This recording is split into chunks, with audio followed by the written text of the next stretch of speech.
চুরি হিসাব হবে, আমার উপরে প্রধান হিসাব হবে কোরআন। আল্লাহ বলবেন, তোমাকে আমি কোরআনের জ্ঞান দান করছিলাম, তুমি এটা কতটুকু মানুষের কাছে প্রচার করেছো? এই জব না দিয়ে আমি কদম নাড়াতে পারবো না। এইটা সবচেয়ে বড় আমার উপর প্রশ্ন থাকবে। এভাবে ওলামায়ে কেরাম যারা আছেন সবার উপরে এই প্রশ্নটাই প্রধান থাকবে, যে তোমাদের উপরে তোমাদেরকে ওয়ারাসাতুল আম্বিয়া বানিয়েছি, সুম্মা আওরাসনাল কিতাব আল্লাযিনা ইসতাফাইনা মিন ইবাদিনা। সূরা ফাতিরের 32 নম্বর আয়াত, যে নবী রাসূলদের তিরোধানের পরে আমি আমার বাসায় কিন্তু একদল আলেমকে আমি আসমানি কিতাব ওয়ারিস বানিয়েছি, কোরআনে আল্লাহ বলেছেন। তো আমাদের জন্য এইটা এক নম্বর, সবই হিসাব হবে, কিন্তু এইটা হবে এক নম্বর হিসাব, যে তুমি আসমানি কিতাবের দায়িত্ব কতখানি পালন করেছো। কিন্তু আমরা আলেম সমাজ, আমাদের মধ্যে এই চিন্তাটা কি আছে?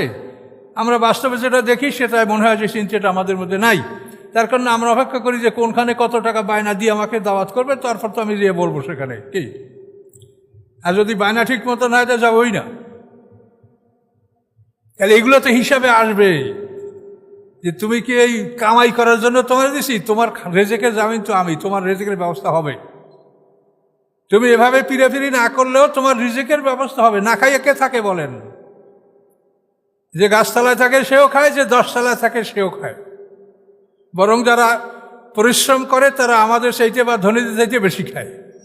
কি আপনি কয়শো টাকা চাউলের ভাত খাইতে পারেন? একটা লেবার দেখবেন যে 1 কেজি চাউলের ভাত খালি আলু ভর্তা কাঁচামরিচে খাই ফেলবে। আপনি পারবেন? ধনীরা কেউ পারবে?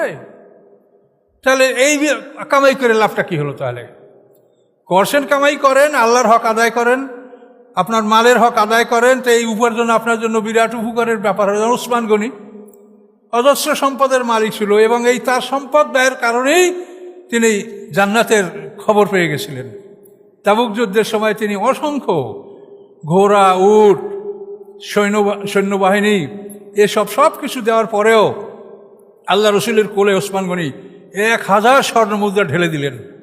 এই 1000 স্বর্ণমুদ্রা আল্লাহ রসুল ওসমান গনির আর তার কোলে জামার আসলে এটা আল্লাহ রসুল হাত দিয়ে নাড়ছিলেন। এমন সময় খবর আসে ওসমান গনি জান্নাতি। তার এই উসিলায় তাকে আল্লাহ তাআলা এতখানি মর্যাদা দান করেছেন।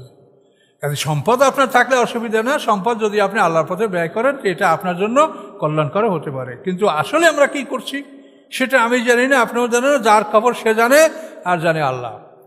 তাহলে হিসাবের খাতা আপনার গলায়, মনে রাখবেন, একটা হিসাবের খাতা গলায় নিয়ে আমরা উঠবো হাসরের ময়দানে।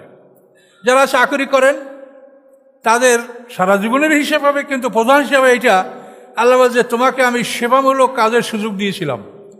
তুমি ভালো জায়গায় থাকবা, ভালো জায়গায় বসবা, ভালো গাড়িতে চড়বা, তোমার জন্য ভালো বাড়িঘর, তোমার জন্য ভালো কলোনি, আমি সব সুযোগ করে দিয়েছিলাম। তুমি কতখানি সেবা করেছো হিসাব দাও, চাকুরিজীবী যারা। কিন্তু আমরা মনে করি চাকুরি মানেই হলো নিজে আয় করার জন্য বিরাট একটা সুযোগ। এটা যে সেবামূলক কাজ, এইটা কয়টা লোকে মনে করে? কিছু লোকে মনে তো অবশ্যই করে, সবাই যে খারাপ করে তা না।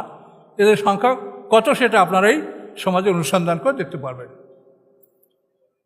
একজন পুলিশকে বলা হবে যে তোমাকে আমি সুযোগ দিয়েছিলাম, ইচ্ছা করলে তুমি মানুষের উপকার করতে পারতে।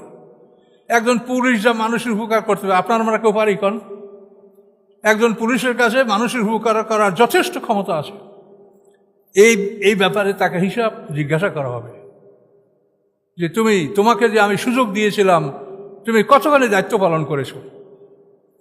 এইভাবে প্রত্যেকে যে যেখানে আছেন আপনার প্রধান কাজ যেটা, ওটার উপরে আপনাকে হিসাব দিতে হবে, এবং এই হিসাব আল্লাহ তাআলা আপনার থেকে আমার থেকে নেবেন। তাহলে আপনি কি নিশ্চিত হয়েছেন যে আমরা একটা হিসাবের খাতা নিয়ে এই পৃথিবীতে বিদায় হব, এখান থেকে আর কিছু নেওয়ার ক্ষমতা আমাদের নাই? যদি আপনি দান করে থাকেন, যদি সৎপথে ব্যয় করে থাকেন, আর যদি আল্লাহর পথে কাজ করে থাকেন, তা আপনার হিসাবের খাতাই সব আছে, কিচ্ছু এমন হবে না যে এটা নাই। লা ইয়াদিল্লু রাব্বি ওয়ালা ইয়ানসা। আল্লাহ বলেন যে আমার রব, লা ইয়াদিল্লু রাব্বি ওয়ালা ইয়ানসা, এই খাতাটা হারিয়েও ফেলবেন না আর ভুলেও যাবেন না। অনেকের হিসেবের খাতা হারিয়ে যায় না, তা আল্লাহ বলেন আমার কাছে তোমাদের যে খাতা আছে এটা হারাবে না, এবং আল্লাহ তাআলা ভুলবেনও না। আহসাকুল্লাহ শাইইন আদাদা, সব কিছু গুনে গুনে তিনি হিসাব করে রেখেছেন। কিন্তু সব কোরআনের কথা। তো এই জন্য আমাদেরকে এইসব বিষয়ে সতর্ক হতে হবে, এইসব বিষয় আমাদের জানতে হবে, কোরআনের কাছে চলে আসতে হবে। কোরআনের মতো এত সঠিক কথা আপনাকে পৃথিবীতে আর কেউ বলতে পারবে না, এটা আল্লাহর কথা। নির্ভুল, নিঃসন্দেহ, পরিষ্কার কথা, যার মধ্যে কোনো অস্পষ্টতা নাই, স্পষ্ট সব। এখন আমরা বুঝতে পারলাম, আল্লাহ বললেন কি, ওয়া নাহনুল ওয়ারিসিন, আমি হইলাম প্রকৃত